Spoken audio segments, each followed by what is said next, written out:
আপনারা জানেন ১৯৯২ সালে হৃদরোগে আক্রান্ত হয়ে মাত্র ৫৮ বছর বয়সে আচমকা থেমে গিয়েছিল ফাটাকেস্টর জীবন।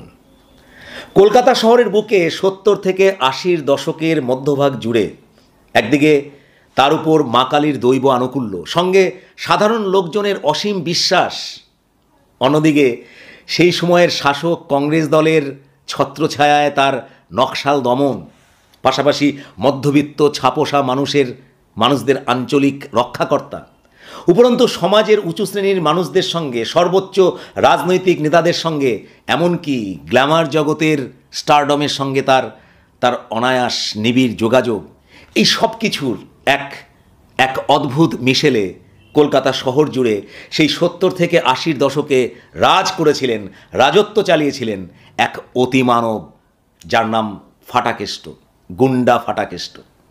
আজও তার সম্পর্কে রোমাঞ্চকর গল্পগাথা যা শোনা যায়, তার কতটা গুজব, কতটা কল্পনা, কতটা মিথ, কতটাই বা বাস্তব, তা পরিমাপের জন্য বিশ্বাসযোগ্য কোনো উপায় নেই। আসলে সে বিচার করা প্রায় অসম্ভব। তবে একথা অস্বীকার করার কোনো উপায় নেই যে অতিমানব সেই বিখ্যাত বা কুখ্যাত ফাটাকেষ্টর জন্যই আজও তার কালী পুজো নিয়ে সাধারণ মানুষের মধ্যে প্রচুর আবেগ গভীরভাবে জড়িয়ে আছে। আজ আর ফাটাকেষ্ট নেই, কিন্তু তার কিংবদন্তি ইমেজ কালী পুজোকে ঘিরে ছড়িয়ে আছে সর্বত্র।